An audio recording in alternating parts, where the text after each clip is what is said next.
special social skills, how important it is for these children to develop, and how do you go about developing these social skills? Social skills is a very hot topic in the therapy world right now. There was no book in India written by a parent at that point of time Yes. on autism. So I decided to write Beyond the Blue, which was my book. So I started talking to corporate houses about employing these individuals with autism. Currently, we have developed an app called Buddy Up Network, which is a pan-India app for people with all disabilities, all ages, where they can find friends or their caregivers can help find friends for their children or their ones. And both neurologies exist in this world, neurotypical and neurodivergent. Yes. And it's equally important for both to know each other's communication style.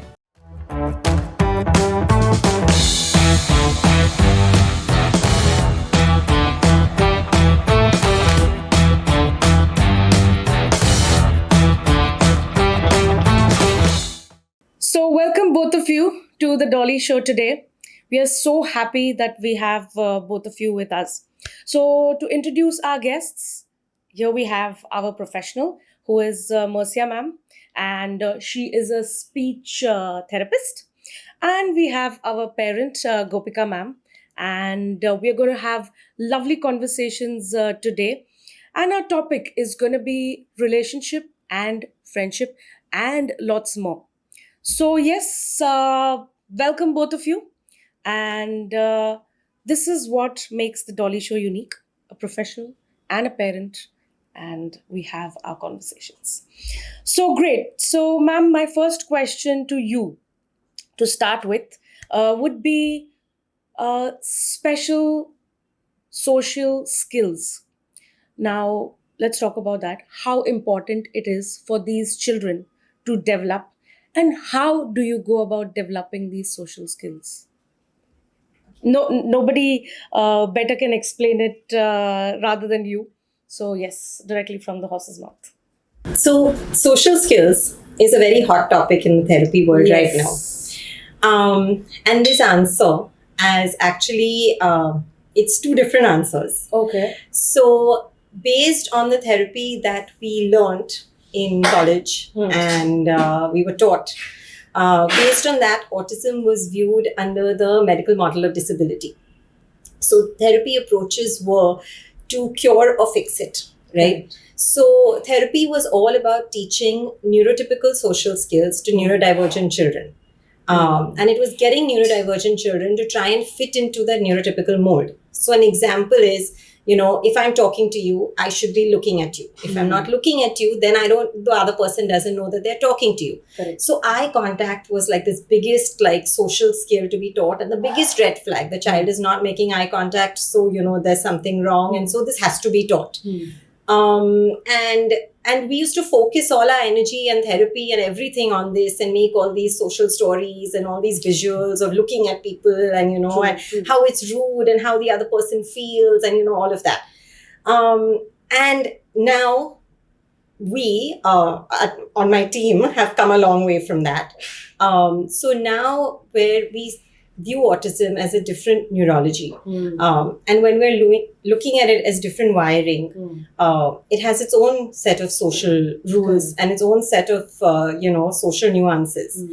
And both neurologies exist in this world, neurotypical and neurodivergent. Yes. And it's equally important for both to know each other's communication style. Correct. So social skills training is more now on making the neurodivergent child aware of what their neurology is, what their social skills may look like, as well as making their parents, their family understand what that looks like and how not to perceive it as so not looking doesn't mean not listening, doesn't mean rudeness, doesn't mean disrespect. So it's basically educating teachers, parents, all of that on how to view it. Correct. Instead of getting the child to fit in. Correct. So, because I feel like getting a neurodivergent child to fit in uses up so much of their bandwidth, True. which is not natural to them. Correct. And then those resources are being lost that can be used for something else. So yeah, that's where it's changed. Fabulous. So this change is really, really great because is what my view as well is.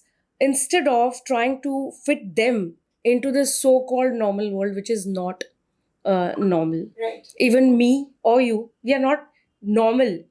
I don't know this. I don't understand this term normal. So trying to fit them, I don't think is the right thing to do. So this shift is really fantastic, and I'm really happy to see that this kind of a shift is happening in the actual world. So great, great, great to know. So yes, as I said, we have two lovely people with us today, and the achievements are phenomenal. So, ma'am, I would love to know your journey and your achievements, and then yes, definitely yours as well, ma'am. So yes, ma'am, please. Okay. So I come from a medical family. Yes. My dad is an ophthalmologist. My mom's a psychologist. Oh. My sister's a dentist. So yes, so everyone's in the medical profession. My grandfather Oh. was an ophthalmologist. Given that, I and my aunt is an occupational therapist, my dad's sister. So It's in the family. it's all huh? in the family. So I always wanted to be a speech therapist. Wow.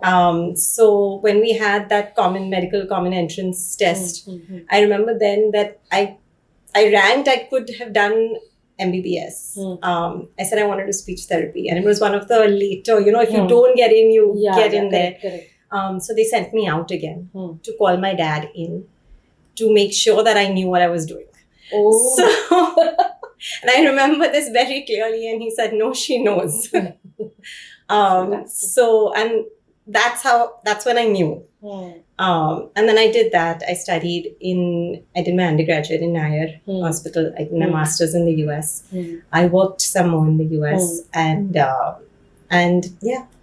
now I have a clinic at Kemp's Corner. I'm a team of 15 therapists with speech, occupational therapy, and psychologists. Fantastic. And we'll definitely come back to you with whatever you have, the techniques and all those things that you apply, Thank you. and what wonders do you do in your clinic. So we'll get back to you, ma'am. Ma'am, your introduction, your achievements are fabulous, and we would love to hear it from you. So, yes, over to you. Sure, thank you for that. I actually did not even know what the word autism was about till till my son was diagnosed when he was about 3. I knew vaguely what it was, but I had such a skewed version of it at that time. I knew so little. So it was like a typical movie moment. Got our diagnosis. We had no idea what hit us. I remember feeling like the ground has fallen from under my feet, and not really knowing what has hit me. Slowly started working with him, started doing therapy, including at Marzia's, where we used to go every Thursday evening, I remember, for group. So slowly started working with him, and at some point of time, I became aware when I was taking him to therapy that I was extremely privileged and lucky. And I did not have to worry about how I was going to pay for the therapy. I did not have to worry about the social stigma because I had a family that was supportive. I had friends who were supportive. I had my village in that sense to support me and help me out. And I really knew that at that point of time that I needed to give back in some way. And so I started working at Umi Child Development Center, first in the fundraising department. Realized very quickly that was not where my interest lay. And I remember going to Dr. Vibha Krishnamurthy, who founded Umi, then telling her I want to become a therapist. And she told me later on that she was really hesitating because I just told her, I said, I want to become a therapist and, tell me how I can do it.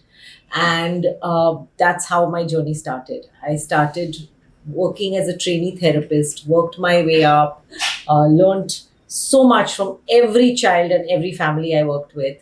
And finally, after 10 years, I left Umi. And my first love or my passion really was writing and journalism. I have a master's in journalism.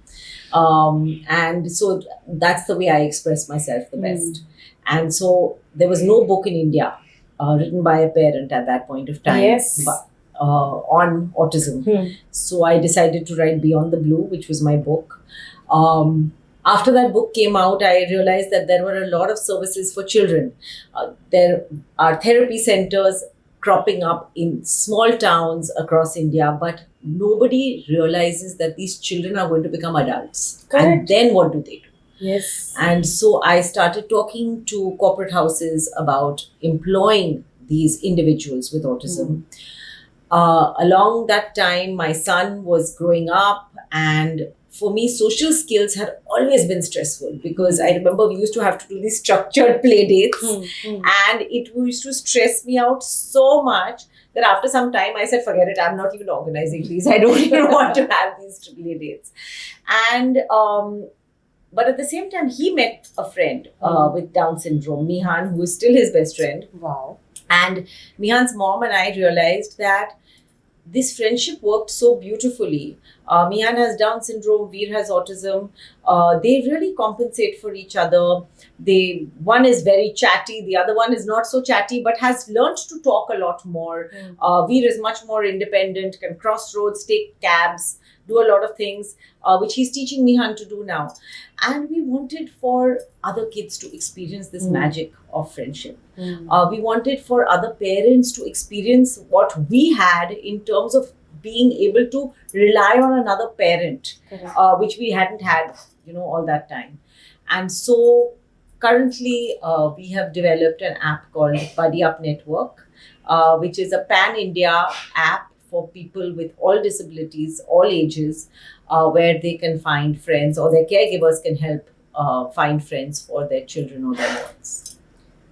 About this and your book, I need a bit of an extra information once we go further, for sure, because our audience need to know about this so that it helps them as well. Before that, ma'am, you have forgotten to mention about your TED Talk. Right. So during the lockdown, I got approached to do a TEDx talk.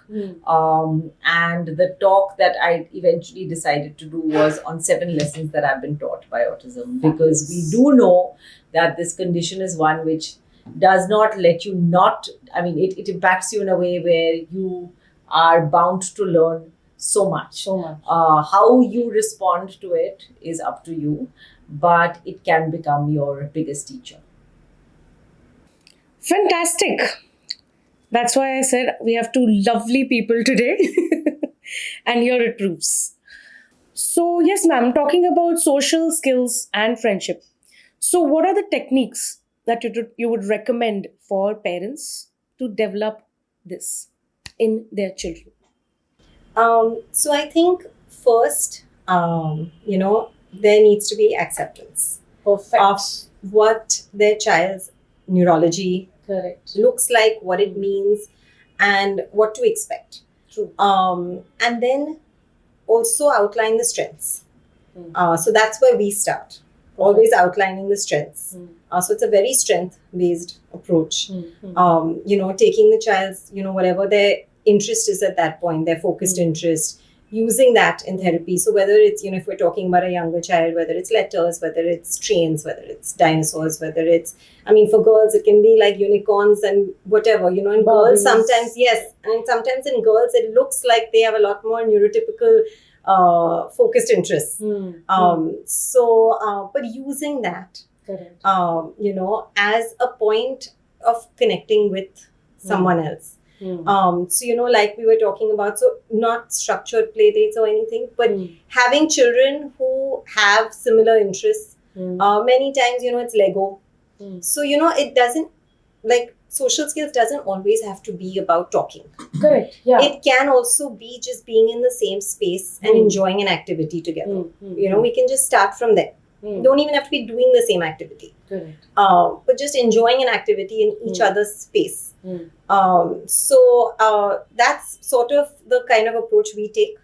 And not to force any sort of, norms or any sort of skills that you think are appropriate. that's the main thing. And I think the biggest one that sticks out for me is this: my child is not responding to their name, not saying hi, not saying bye, not saying thank you, all of these things. And then it becomes like a thing, because therapists also tell parents, keep prompting it, and then it gets stressful for the parent, because it happens all the time. You're constantly meeting people. How can you keep prompting your child, say hi, say hi, and imagine how irritated the child gets. Exactly. So it's stressful for both people, the parent and the child. So we just drop all that. Correct. If the parent wants to say hi to whoever, they are free to. But Correct. it shouldn't be the child's responsibility. So those sorts of things, basically making them more aware of their neurology. Correct. So supposedly, if a child, how do you identify, as in, how do you make those connections with two children? So based on the kids that we have at our clinic, we try and connect them, and have them do play dates by themselves in their homes. Okay. Yeah. So we try and, connect them and see, okay, and it's not always an age-related match.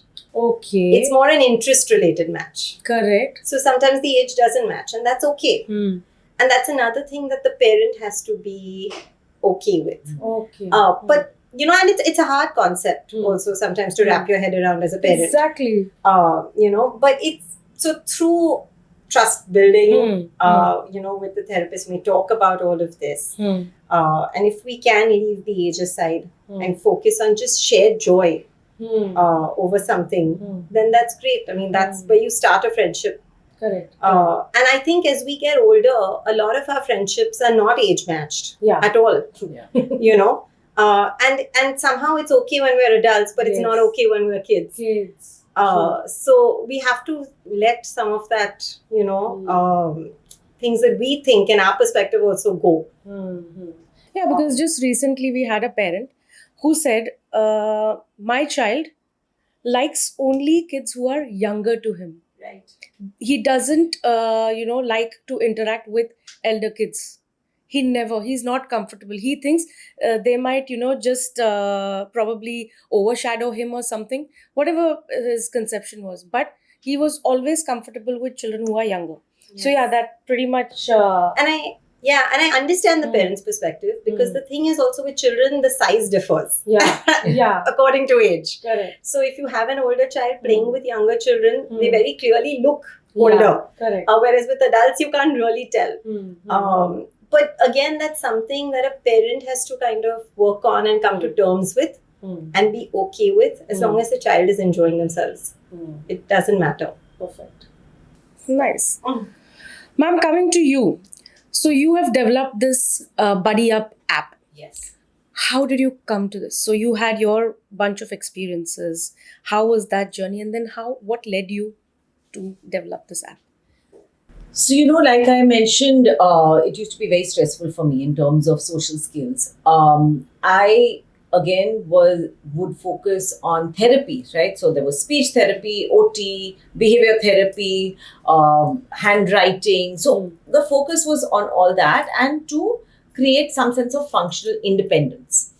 But I did not realize that this social skills, which was such a big aspect of any child's life, was missing.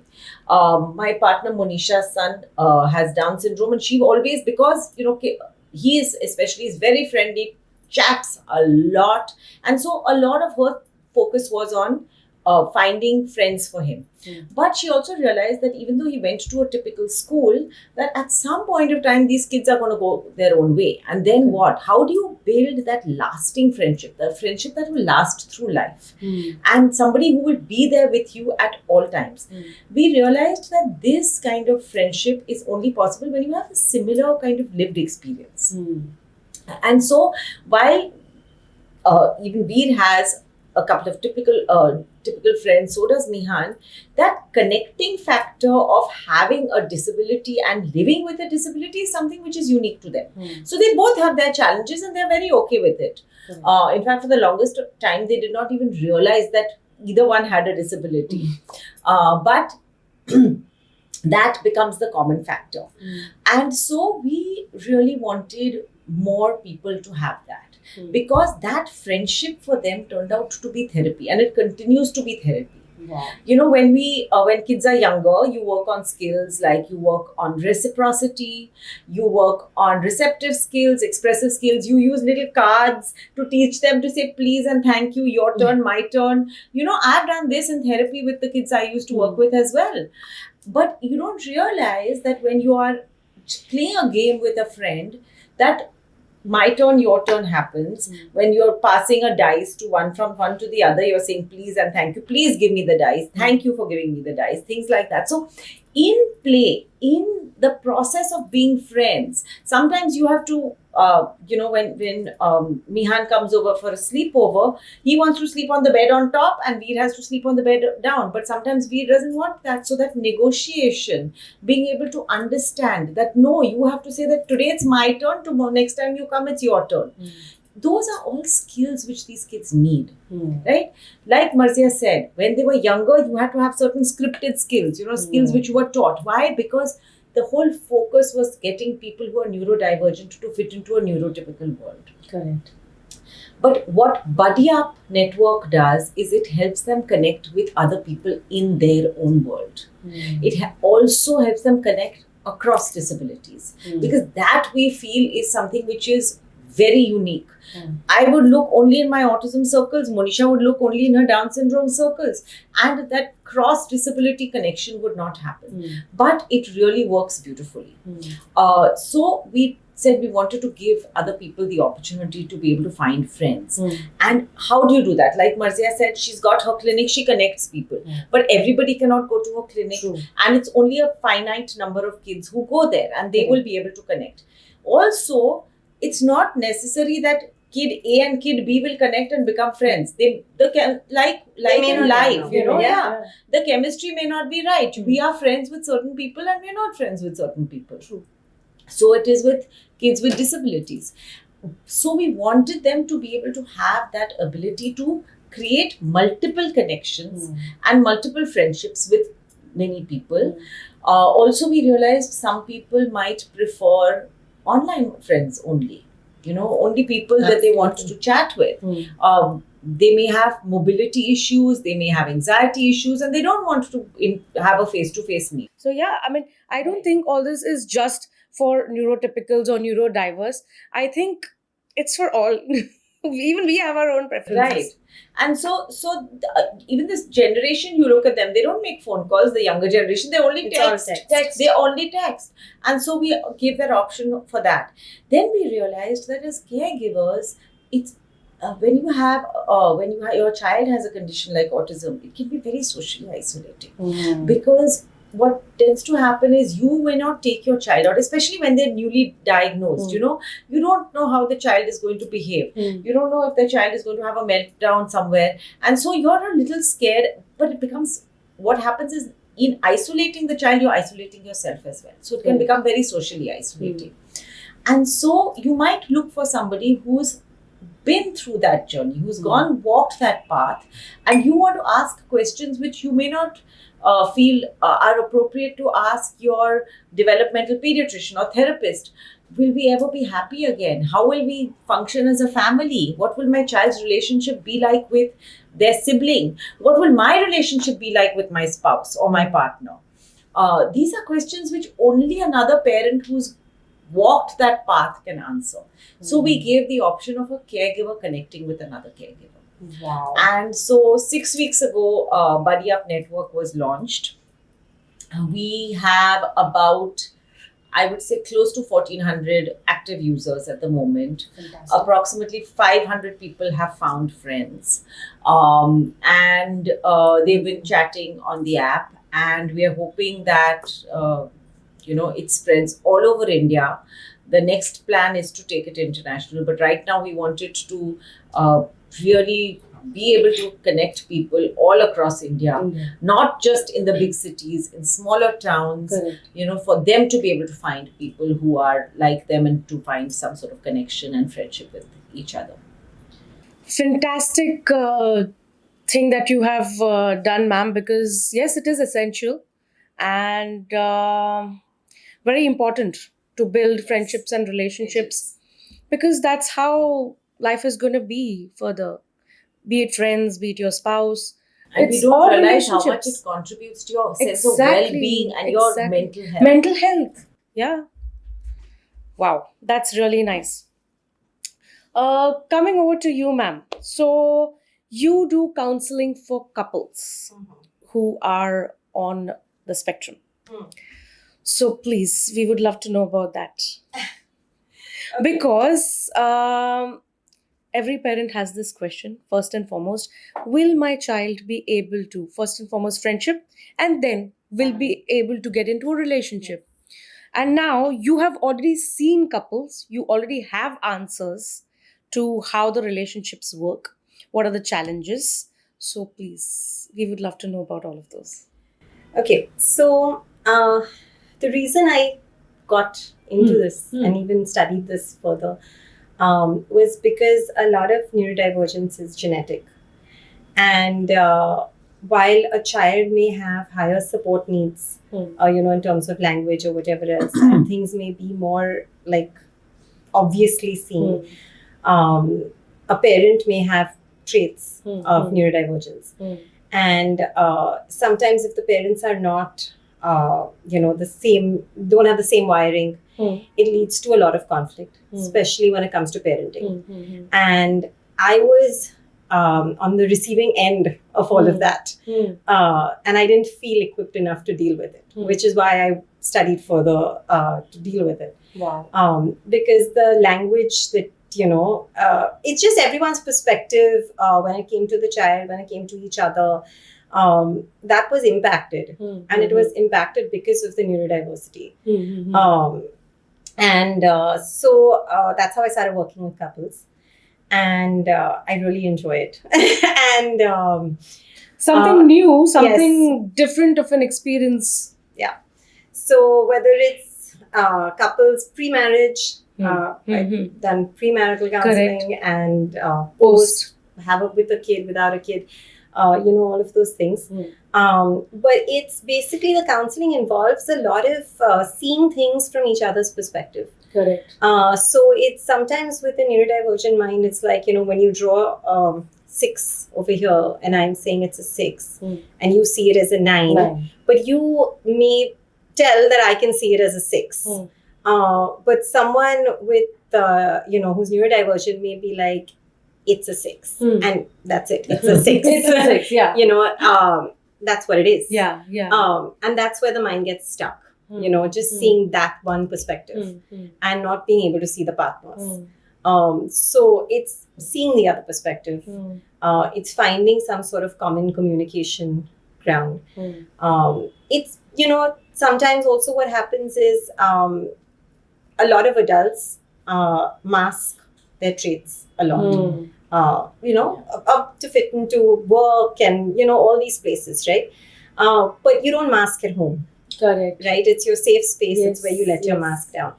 But sometimes when you let your mask down, it means that the person you're most comfortable with, you may not be as chatty with. So you actually may end up talking less. The partner may view that as, my partner's being distant, being aloof, was not like this. Now what happened?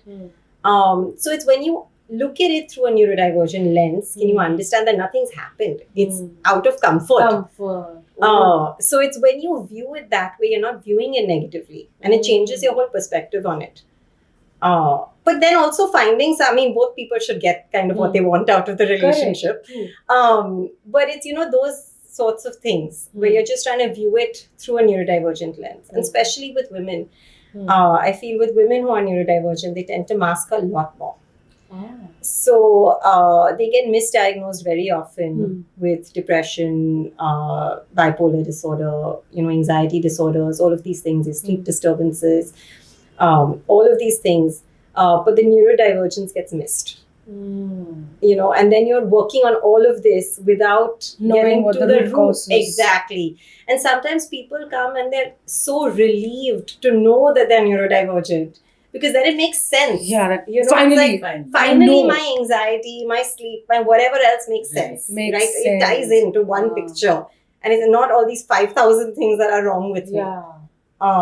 So it's, and these are all the people who have lower support needs and had lower support needs as kids. So they all got missed. Correct. Went through school, did well, had friends, went to college, all of that. Yeah. But then it can be any big life change that causes all this to come up, and makes it hard to manage them day to day. Could be having a child, could be getting married, could be, any of these things.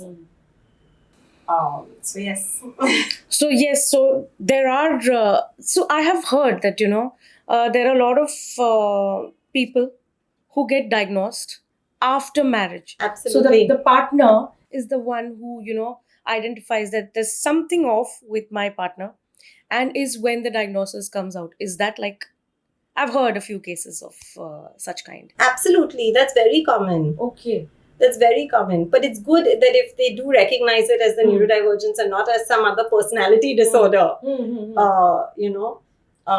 so, and kids are beginning to see it in themselves and then see it in their parent. Oh, oh my God. Okay. And sometimes it's amazing because you connect also so well then. Correct. When you can see how you're also wired, you connect with your child also at a different level. So that also helps.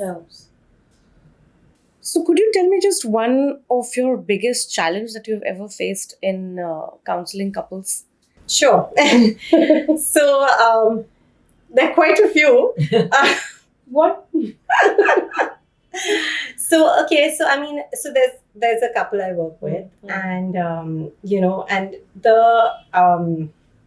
the male is has a clear diagnosis. Okay, and again they have children, and this is older kids and all of that. But the female wants him to be fixed. Okay, so do whatever you need to. I'm not part of this process. Fix him. The thing is, though, through all these sessions, she is neurodivergent as well. Okay. But she's not. It's not been recognized. I mean, this is my assessment, and she's not been diagnosed. Okay. So then this becomes a big challenge because for her, the problem is him. And where I sit, I'm like, the problem is that there isn't a communication system that's working for both of you all, right? So we need to come up with a common communication system. And I'm not saying who has what, forget that. But we need to come up with a common communication system. But then the challenge is if you already think your partner is the one who needs to be fixed, then you're not willing to move. Correct. And he cannot move this much. True. And it's like what I spoke about earlier, right? We cannot all be using neurotypical social skills. Correct. We have to adjust to each other. True. So everything cannot be changed. And should not be. It's unfair. So that's a big challenge. Where you are very convinced that the other person is neurodivergent and that's just it. And now fix it. So... And also, I mean, just, according to your perspective, what is the percentage, like, you think relationships work? Both the partners being neurodivergent? What is the percentage of the relationships working? I think it works beautifully. If both are neurodivergent, one is neurotypical, one is neurodivergent, either way. Okay. They work beautifully. Wow. Because if one is neurotypical, one is neurodivergent, I think you use a lot of each other's strengths. Yes, the areas that are not common may become points of irritation many times. But that's why you kind of work through, understand what those are and see what it would look like day to day. Someone I work with, she's annoyed because drawers and cabinets are left open. And that is a very ADHD trait, to just leave that open and keep going. So, but it's understanding that about each other. Is what we're doing. Exactly. And that's what, like, everything doesn't need to be fixed. Correct. So, yeah. Wow. Such a nice, the answer I was finding has truly come out, because this gives a lot of hope to people, because which I'll come to you as a parent. They want to know that, are these relationships working? Will my child ever get into this if they want to? Definitely it's not going to be forced or things like that. So thank you so much for this detailed information. Ma'am, over to you. So how do you see your child? I mean, has your child got into any relationship? What are you seeing? What are you planning? Are you planning, or your child is planning, or how do you see the future? I think, as most parents know, or at least those parents who have a good relationship with their children, you cannot plan for your child. Correct. Right? Whether they are So true. neurotypical or neurodivergent. Perfect. And so Veer is now 19 and a half, almost 20. Growing up to be a handsome young man. Wow. He has even walked the ramp at a show. Yeah, and very fit, runs, marathons, works out, whatever. And we have very honest and frank conversations. So I've asked him, I said, do you want a girlfriend? And he said, for what? So I said, okay. I said, well, I mean, do you want to have some special friend? And he did not seem to have, he did not seem to be very keen. We'll see how it grows. We see how it develops. We're open to everything. So for the moment, he's just very happy to be out with his group of friends, going out dancing, going to movies, going for dinner, living the life of a typical 19-year-old, which I never in my wildest dreams thought would be possible. And which is what we wanted to give to other kids, to other, not just kids, but also adults. Because they are so lonely. Loneliness has been declared an epidemic by the WHO. We were looking up some figures, and we found worldwide 61% of people with disabilities are chronically lonely, which means that they feel lonely all the time. And that can be so hugely debilitating for an individual to be able to just get up and function in life. To just not have anyone is the worst thing, I think, that could happen for anyone. And so we're hoping that this app addresses that need and just helps people. And even if you have just one person whom you can, message good morning every morning, and the person responds back, or whom you could meet for a walk in the evening, or whatever it is. We all know the power of friendships. And so why should people with disabilities not have that? An amazing initiative that you've taken, ma'am. And it's for a cause. So definitely it will succeed for sure. One question to both of you. So we spoke about the app, and we spoke about you having a setup where two neurodivergent children or adults or whatever be it are better friends and have a better relationship. What about a combination of a neurodiverse and a neurotypical? So does that work, or how is it? So is the connection between two children or two adults who are on the spectrum or other neurodiversity better into a relationship, or you think this combination works, or all of it is pretty much workable?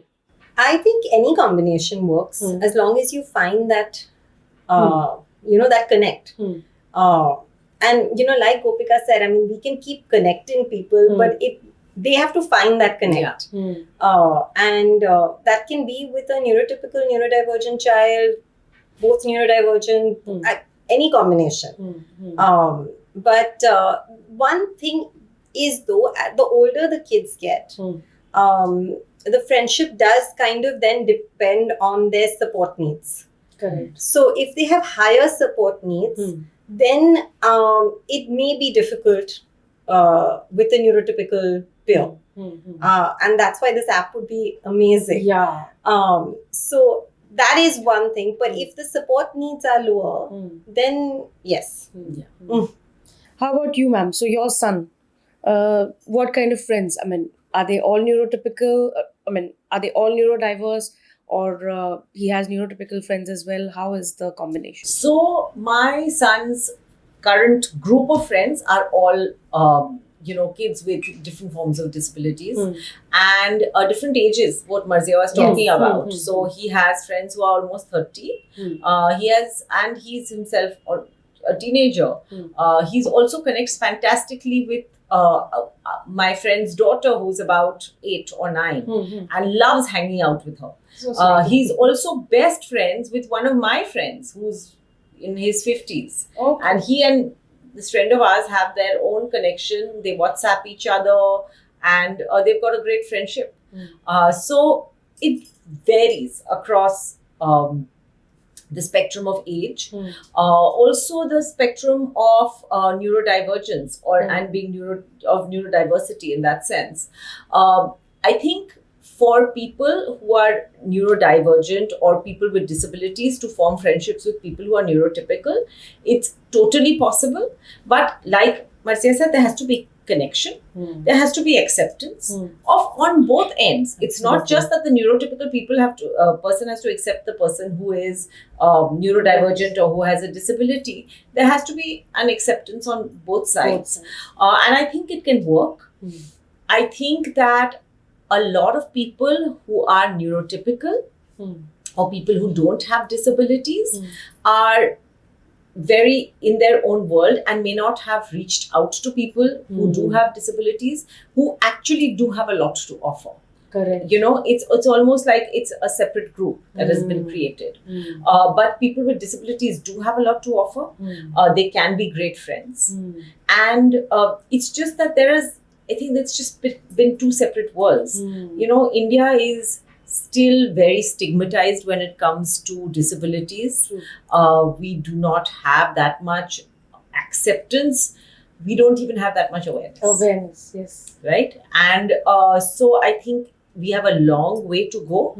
But I think with two people who do have, one could have a disability, one would not, I think a friendship is totally possible. And I think it would be as beneficial for the person with the disability to be friends with the other way around.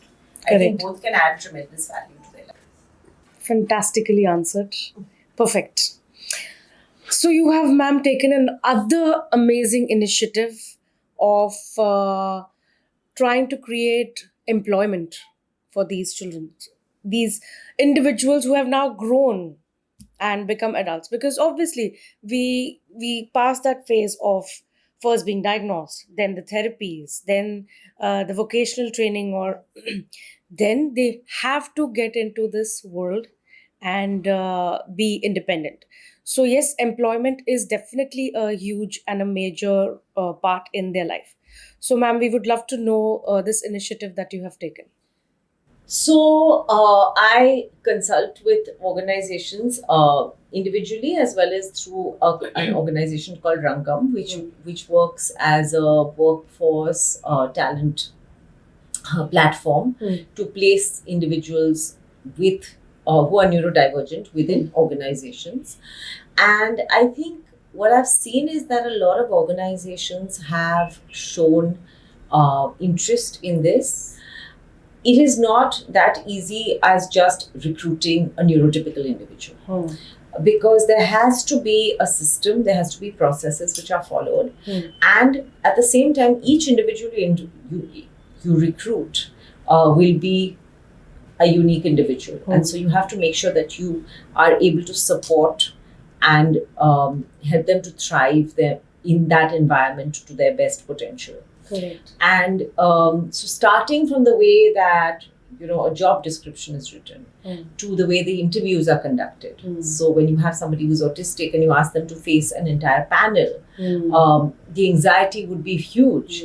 So conducting interviews one-on-one, letting them have somebody accompany them, give them the questions beforehand, how you phrase the questions. Marzia talked earlier about language. The typical question that is asked in an interview, where do you see yourself in 5 years? It's so abstract. It's too vague. For individuals with autism, they need concrete specificity. So being very specific. Some people may be brilliant and very talented, Mm. but may not be able to Communicate. verbalize Yeah. and describe so well. Correct. But if you give them a job, they'll do it better than somebody who is neurotypical. So Right. true. So maybe just asking them to show rather than tell, right, is something which companies can do. Then once you've hired them, then what? Now you've ticked off that box, but there is so much more. They need to be able to Yes, thrive and yes. succeed in that workplace. True. So how are they going to do that? How is their day going to look? When are they going to take breaks? How are you going to structure their time? What tasks are you going to give them? What are the deadlines you're going to give them? How are you going to do appraisals? And then apart from the work, what are they going to do during break time? How is the rest of the organization, starting from the housekeeping right up to the CEO? They all need to know how to be able to interact with this person, and they need to be sensitized. Mm. So all that needs to be taken into consideration. Companies have done it across the world, Mm. and there have been a lot of success stories, but it requires a lot of commitment on the part of the organization. Unfortunately, some organizations get very scared, saying we are not ready to do it. Mm. But what they don't realize is that when they hire individuals who are neurodivergent, they can contribute so meaningfully, not just to the work and in terms of their productivity and efficiency, which of course there is no question about the fact that they are so focused on their tasks that their productivity and efficiency may be much higher than neurotypical ours. individuals. But when you look at an organization, and now I think a lot of organizations are looking at culture. Mm. So when you look at the culture of an organization and you look at what are the values that you stand for, and if inclusivity and empathy is one of those, then how are these individuals adding to that? They'll find that there is tremendous value. Mm. Because just when it's like when in classrooms, when you have somebody who's autistic in a regular classroom, Mm. from the time that child is in KG or junior KG or whatever, the rest of the class learns how to work with this Correct. child. They know that this person may not look me in the eye, this person may not talk so much, but they are a part of the class. And as they grow together, they are automatically learning inclusion. You don't have to sit them down and do a PPT and say, Correct. okay, this is what inclusion is and Correct. how you must behave. Because it's part of who they are. It's part of that person, it's part of their class. Mm. And so it's okay. So when you have neurodivergent individuals or kids with disabilities in classrooms, the rest of the class just adjusts. It's Correct. fine, Correct. and it just becomes a part of normal life. Correct. So similarly, when you have somebody who is autistic in the workplace Mm. and everybody is sensitized, it just becomes a normal part of life. So true. And that inclusion is automatically happening. It's happening so organically. Mm.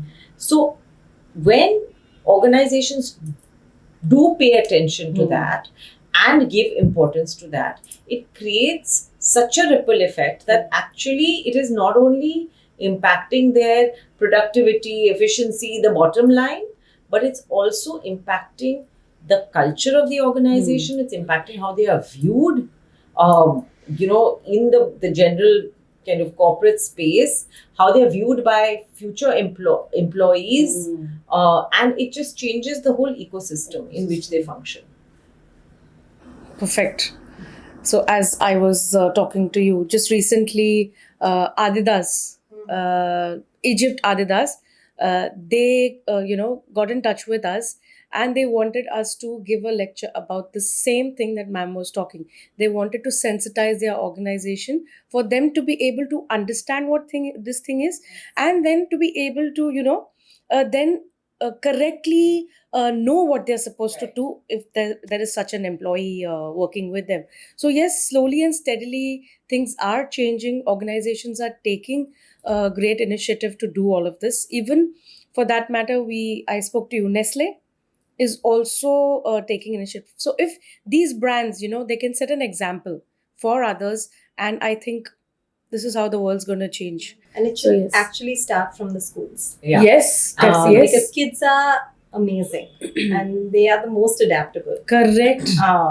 And at my daughter's school, they had a full disability awareness month, and they, went through all the different kinds of disabilities and the invisible ones as well, which I think is very, very relevant.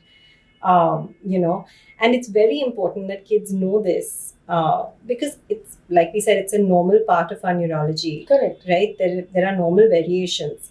And this is our world, and we all have to live together, Yes. not in separate sections. Yeah. So, it should start in schools. Fantastic. I just love this. We should do something about this. Yes. What say? Yes. I think we can collaborate together for this. Good. Really nice. I also like to look at, is socialization an important goal even for that person? Okay. Because it may not be. True. And if it is, absolutely then, but then there needs to be enough bandwidth left for it. So, and what does that socialization look like? Like, someone I work with, okay, even though he is in university and whatever, it's, clubbing and this is not his thing. True. It's draining, and he's understood that it's draining for him. So, okay, so then what does socialization look like for him? Is it playing a sport when he enjoys with someone? That is socialization. It doesn't have to be talking, it doesn't have to be dancing. It can be something else that you enjoy. So it's just finding like-minded people who enjoy the same thing. And being okay with that. Being okay with the fact that it doesn't have to look like everybody else's idea of socialization. Correct. Super. Also, ma'am, we would really love to know about your TED talk. So you had these 7 pointers. Can you tell us a little bit about it? So, like I said, I think autism doesn't let you go without teaching lessons. Yes. And having lived with the condition in my family, with my son, I think it has taught me to become a much better person. I think I cannot even recognize who I was before Veer's diagnosis. And I think I always tell him that he is my biggest teacher. Wow. And he has taught me so much. And I think we as a family have been so impacted by, as does any family, any family is impacted by the condition. And I think the first thing that it has taught me is that there is no such thing as normal. There is no normal. I in fact completely detest the word normal. True. I agree. Likewise. It's an awful word. Because what is normal? What is normal? So It's a perspective. It's a perspective. It's completely a perspective. Correct. And so you realize that there's no such thing as normal. And True. so because of that, then you can become so much more accepting of the differences in people. I'm not even talking about disabilities here. I'm just talking about the fact that you may talk in a particular way. I might talk in a particular way. Yeah. I might dress in a particular way. You might dress in a particular way. The foods we eat, whatever it is, we're all different. Preferences, yes. And it really does teach you at some level to not be so judgmental. True. I think no parent of an autistic child cannot learn patience. huge lesson that you learn. You have to be patient, and you have to let your child do things at their own pace. And in that, what tends to happen is that you also slow down your pace. You also reduce your expectations. And I'm saying this in a good way. I'm not saying reduce your expectations of him. I fully have full faith in him, and I have great dreams for him. But in terms of that, he has to do this by this age and in this much time. Correct. So you would really, who says? Why? It's like, like Marzia was talking about earlier, that, you have to adjust yourself to the neurotypical world. Why? Why should you? True. Right? And so it really does help you to slow down. And I think we live, especially in cities, we live such fast-paced lives that sometimes it's okay to be a little slow, and it's okay. So true. It's fine. I often say that, my daughter is now at university. Sometimes if my husband's traveling and Veer and I are alone at home, it's such a restful time.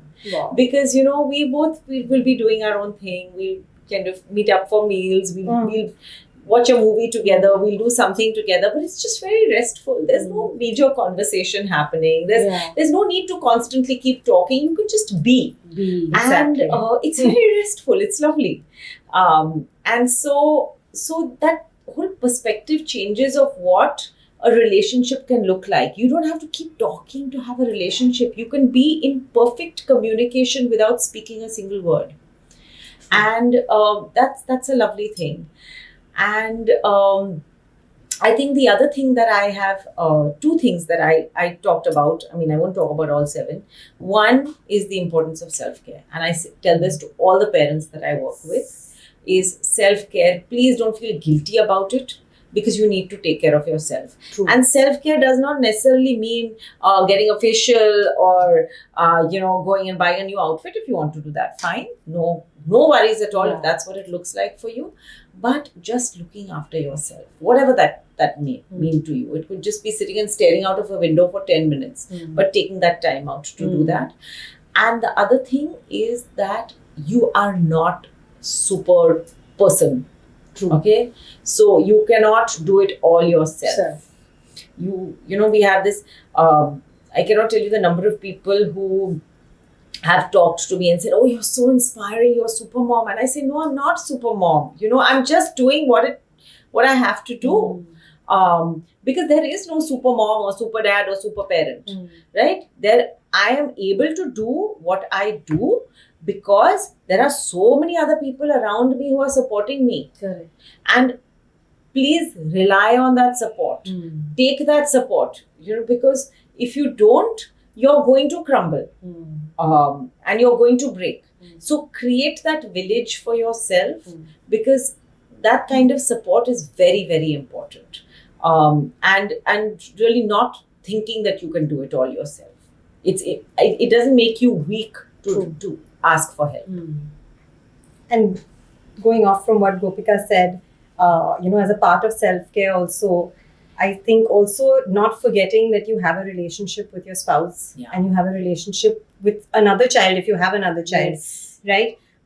Because I think the diagnosis becomes so overwhelming. True. And you get this list of therapy that you're supposed to do, and then you keep going off this like checklist and therapists also, tend to be like, well, you have to come in 3 times a week and you have to, and then it leaves no time for anything else. True. And I don't think this much therapy is necessary. First of all, and it honestly really like no therapy is much better than bad therapy. Yeah. So I strongly believe in that. True. So don't do the therapy as a checklist, and it's important to find a therapist that really connects with your child and, work from there and take the time out and do the holidays and do everything else, and don't just focus on fixing and getting this, problem solved, because it's not a problem. Yeah, it's not. It's not. It's Not not. at all. It's wiring that you cannot change. Yeah. So Right. it's important to live that journey together as a family and not forget the rest of the family. Yeah. So Absolutely. true. So true. Wow. Amazing. Ma'am, last, I would love to know about your book.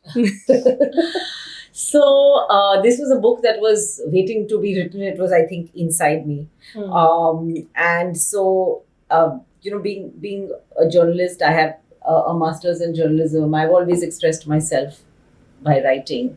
And when I quit my job at Umeed after 10 years as a therapist there, I said, okay, I have to, do something about this. And so I started writing, and it just came out. It literally gushed out of me. I would just sit there every afternoon. It was during the lockdown.